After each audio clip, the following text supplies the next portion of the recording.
What's going on, guys? It's Sean with Lead Gen. Figured that today I would go over a junk removal sales script or process. I see guys in the Facebook groups asking about this all the time, so I figured this would be a good topic to cover. So we're going to go over key points, and then I have a couple calls I want to play to you and show you what I would change or what I like or dislike. So going in order, answering your calls promptly is extremely important. I see this issue all the time where guys are busy, and I get it. You're a one-man show, or maybe you just got a helper. You're in the truck, your hands are full. You can't answer the call right away. If you can, I would try to get something set up to maybe forward those calls over or send them a text message, hey, we missed your call. Something to try to buy time to get the customer to engage. Because if they go to your voicemail, the chances of them waiting for you to call back, unless they're a repeat customer, very slim. I think the statistics I read was something around 60% of if you don't answer that call, they're going right down the list to the next business owner. So, those calls are valuable. So you want to make sure you're answering them. And if you don't, make sure you're getting back to them very quickly. You also need to have a professional greeting. I record all the calls for all my clients, and I hear so many calls where guys are on the speakerphone, they're eating. Again, I get it. They're a small business owner. They're trying to multitask. But you got to really realize how you sound when you answer the phone. And you really need to sound professional. So you don't really want like the radio on. You don't want your guys talking in the background or anything like that if you can make it possible. So professional greeting. Ideally, it's going to be, hey, my name's Sean with ABC Junk Removal. How can I help you today? Something like that, unless you have a recording where it already identifies your business name. From there, obviously, the next important step is just to listen to whatever it is that they're calling about. Hey, we had a family member die. We need an estate clean out, or we're moving. Because you need to use that into your actual responses. So some people just kind of disregard what the customer says, and they know they're calling in for junk removal, and then they just go into their... that information is valuable, so definitely pay attention. Another thing I see guys struggle with is building rapport.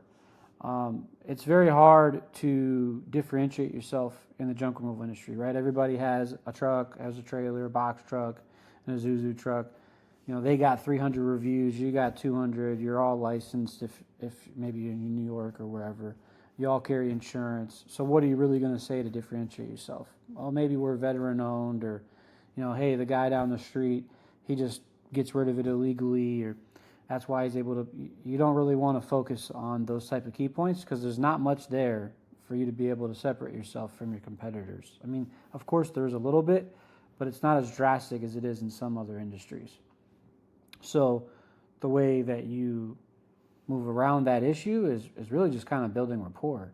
Customer calls in, and like I said, if they said, hey, my sister died, I need help with an estate clean out. You acknowledge that. Hey, I'm sorry to hear that. I know what it's like. I went through that before with my aunt. My aunt died last year. We'd love to help you out. We've dealt with this many times. And just try to build rapport with the client. In my opinion, when somebody's calling your business, they're not calling to hear about your business. They're interviewing you. Treat this as if you're going to a job interview. You're trying to sell yourself. Your presentation of yourself sells the business.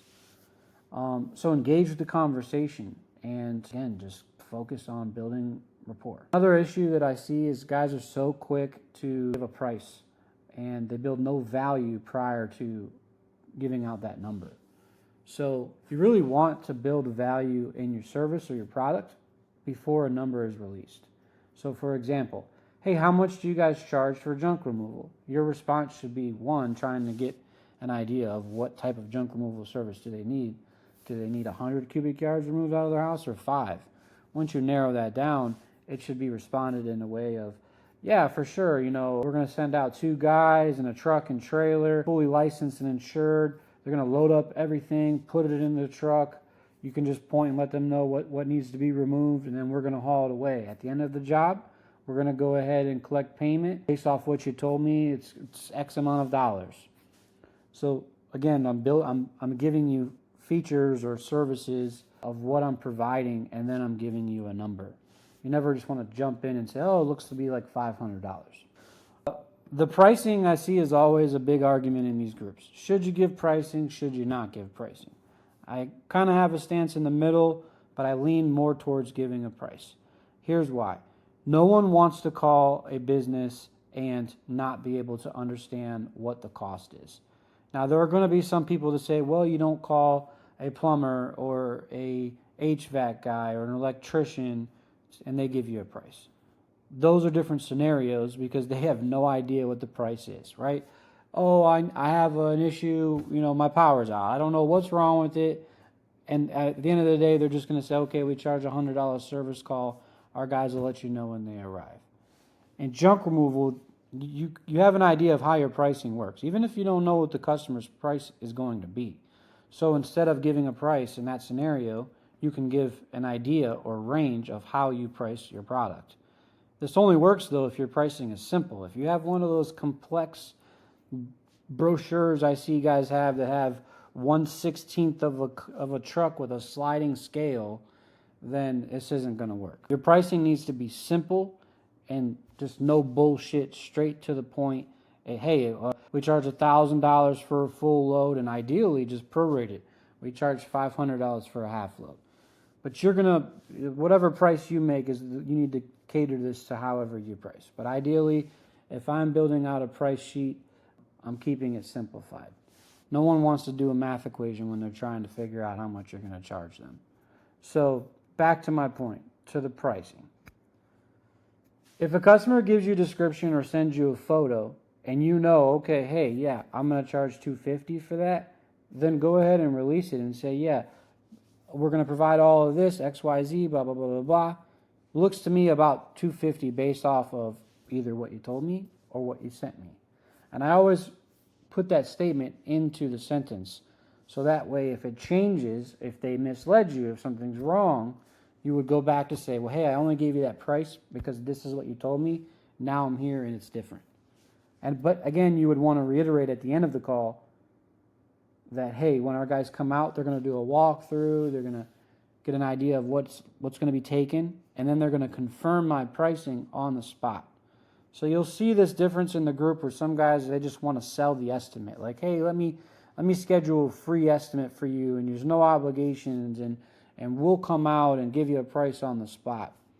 The problem that I see with that is one, you don't weed out the people that are going to waste your time. You're also going to spend more time in the truck going to these estimates to try to sell them. As well as if you're sending your staff there and maybe you're the guy answering the phone, you're the guy selling the jobs, I hope whoever works for you that's going to these houses knows how to sell, because now you're making it their responsibility to present the price and the value. I don't see a value in that. I value my time more than anything. So if I'm going to go to a house, I ideally want you to have an understanding of how my pricing works, even if I don't give you a set number. Now, in the scenario which is going to be more common, where maybe you don't know what the price is. In that scenario, I would try to limit a range.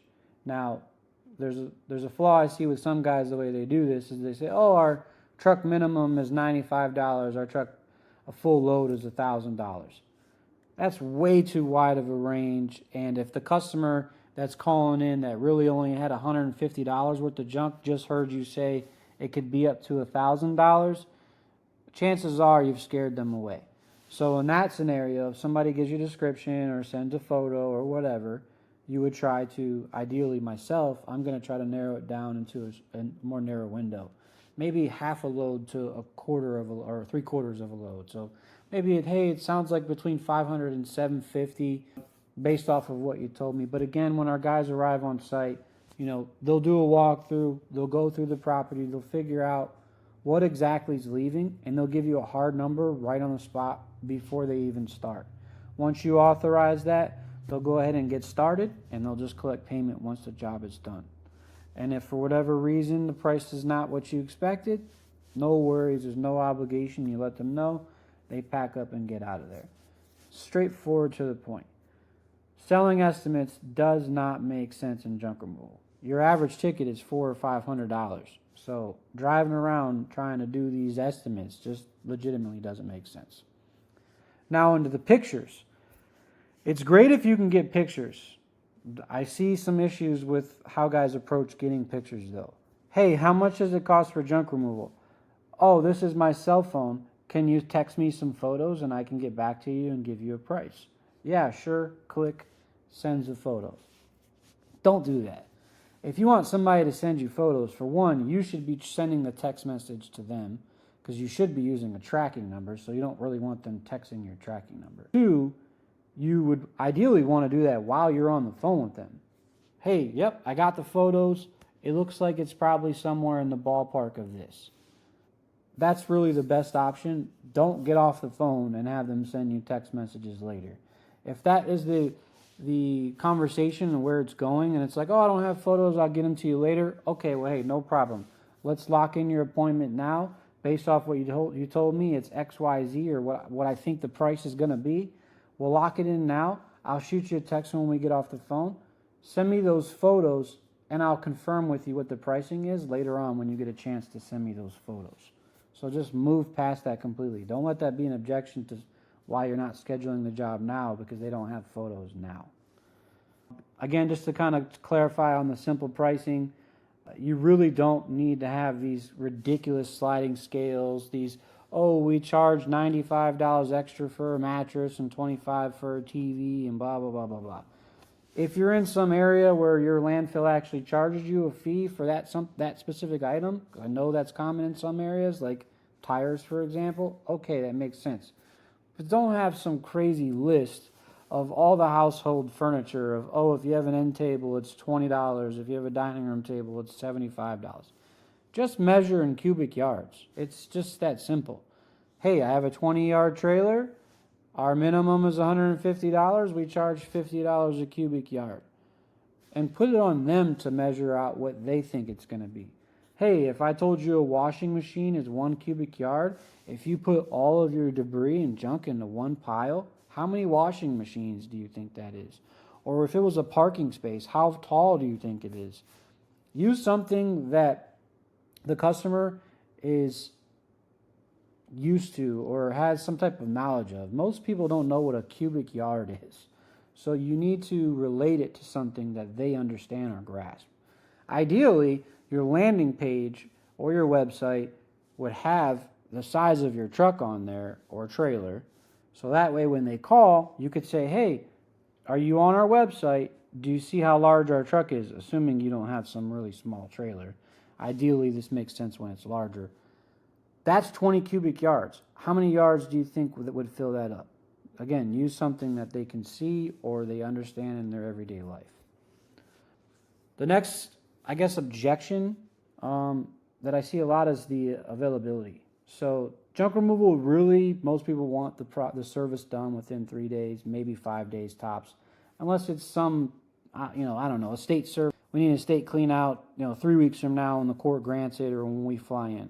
Otherwise, they really want it done sooner. If you schedule out beyond that, you're going to start to see your cancellation rates increase or your rescheduling rates increase. So ideally, you want to go ahead and get them within 3 days or 5 days, somewhere in that range. Flexibility is also something you really want to be able to offer to differentiate yourself from your competitors. So what I mean by that is like some guys like, oh, we don't work past 4 o'clock, we don't work Saturday, we don't work Sunday or whatever. Especially if you're a new business. If you're a new business, 1 year, 2 years old, you really need to be flexible in getting your client base up. You can't run this like, oh, we're only going to work 6 hours a day and that's how we're going to be successful. You really need to grind to grow your business. So keep that in mind when you're trying to run a brand new business. Do not think that you're just going to only work 40 hours. So flexibility is a very large factor into being able to sell properly. Objections.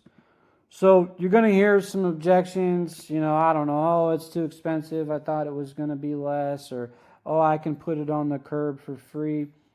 I mean, we can go through the whole list of objections, but in all reality, to put them in just 2 buckets, they either don't trust you or it's price related.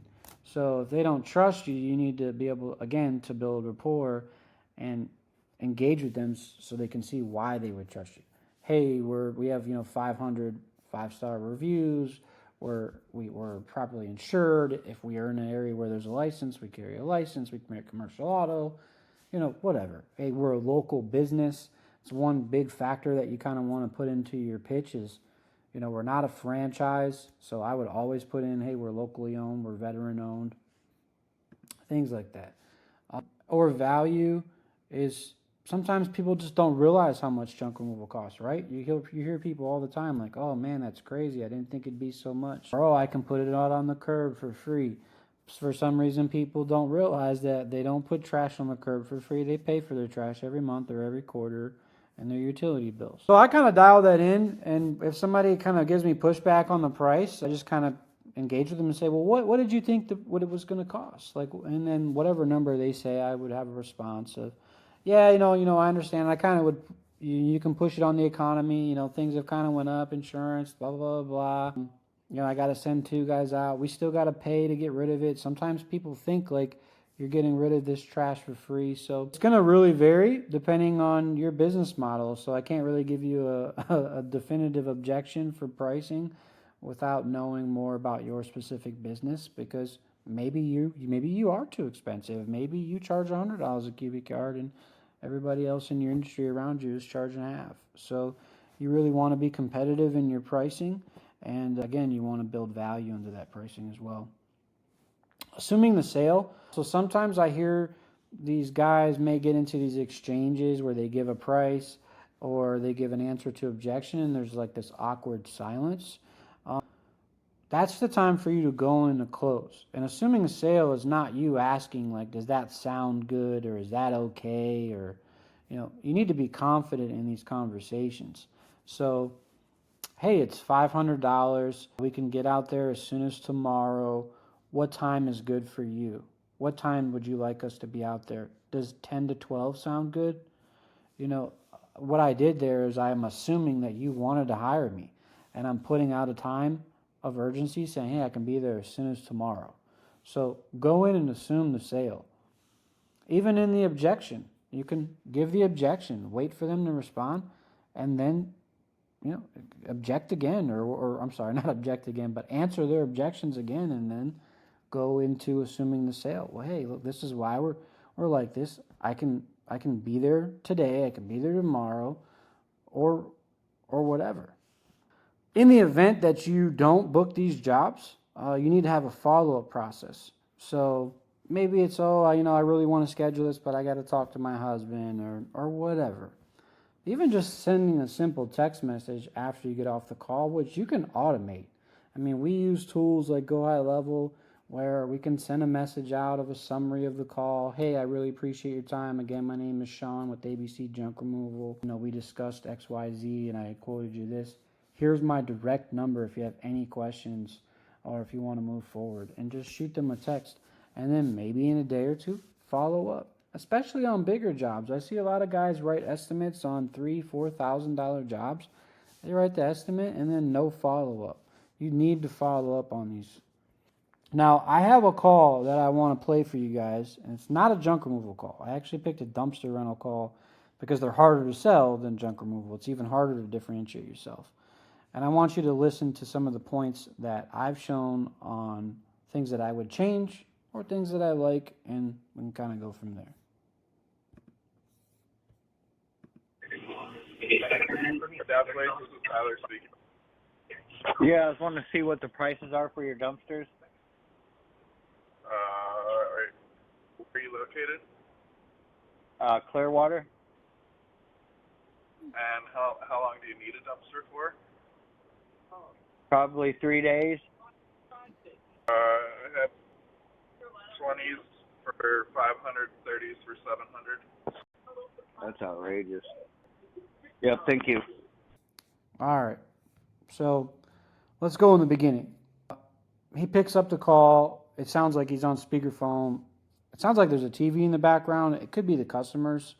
But either way, you can tell like he does not want to answer the phone, right? You can hear a smile through the phone. So hey, this is Tyler with Adapt Waste. If you have an attitude or you sound frustrated, or I'm sorry, you are frustrated, you're going to sound frustrated on the phone. So keep that in mind. You want to keep your energy up and sound polite, sound nice. So, he answers the call again on speakerphone, but hey, maybe he was in the truck driving or something.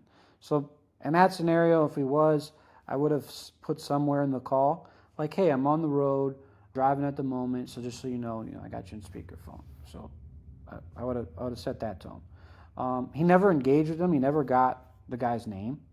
We got straight into pricing, and the customer says, hey, I want a 20 cubic yard dumpster. Okay. Why does the customer think they need a 20-yard dumpster? What type of debris are you putting in? Are you doing a remodeling project in the house? This is in Florida, so this is probably something more from a hurricane. But I would have touched base on that. Like, what type of debris are you putting in? One, because I want to know what's going in my dumpster. But two, so I can engage in building rapport. Oh yeah, the hurricane hit us. It ripped our garage apart. Man, I'm sorry to hear that. I live right down the street. I'm going through the same thing. My phone's been jumping off the hook with all these people having the same type of issue. Yeah, we can definitely get that done for you. Let me ask you this, whatever his name is, John. What makes you think you need a 20-yard dumpster? How much debris do you got that you need to put in there? And let them respond. Maybe they're overestimating. So, yeah, from a financial perspective, I guess it makes sense for you to sell them a larger dumpster. But this guy was price oriented, so maybe not. Maybe they only needed a 10-yard dumpster. Now, being fair to this client, this guy doesn't have 10-yard dumpsters. But in that scenario, what I've done before is if I have 20-yard dumpsters and the guy only needs a 10-yard dumpster, I go get a dumpster that has half the trash full in it, and I say, hey, I got a dumpster. I got a 20-yard. You need a 10, but this one's half full, but I'll bring it over to you, and let's just say it's, I don't know, $300. So I would have engaged, well, why does he think he needs that? And then the time frame, he says, oh, hey, we need it for 3 days. Okay, whatever. I would have moved past that. But no value. He built no value in that. He said, oh, the price is $500 to $700. Well, what's included in it? Is that $500 plus I got to pay tonnage? Is that $500 and it has tonnage included in it? Because maybe this guy saw a commercial from somebody that said, hey, we do dumpsters for $1.99, but the fine print says you got to pay 7 cents per pound to get, for overage because it doesn't have any actual tonnage included in it. So he thinks that's outrageous. It's too expensive. So engaging and building the value and say, hey, it's included with 2 tons of disposal, whatever. And that scenario when the guy, and then when he gave the price, it didn't sound confident at all. 500 and 700 are pretty flat numbers, right? It's not like there's a service fee in it.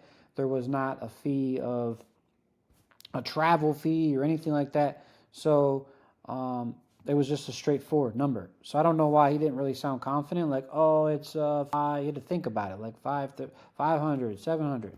You need to be confident in your pricing, especially in your delivery of your pricing. And then when the client responds back and says, hey, that's outrageous. Again, I would have engaged with that customer. Well, what makes you think it's outrageous? What were you thinking was going to be at? What was the pricing that you had in mind? And I don't say that necessarily to try to negotiate my price, because in all reality, I very rarely will negotiate against myself. Like if I come up with a number that I want, I'm pretty firm on the number I want, and that's it. But that doesn't mean I can't use the information of what they have on why they think the way they think to engage in a conversation to try to overcome those objections. So those are some things that I would have done there. And then follow up. I would have followed up on this call, even with a text message. You need to have those follow-up protocols in place. Maybe a text message the same day or a couple days from now, or hey, my name is such and such.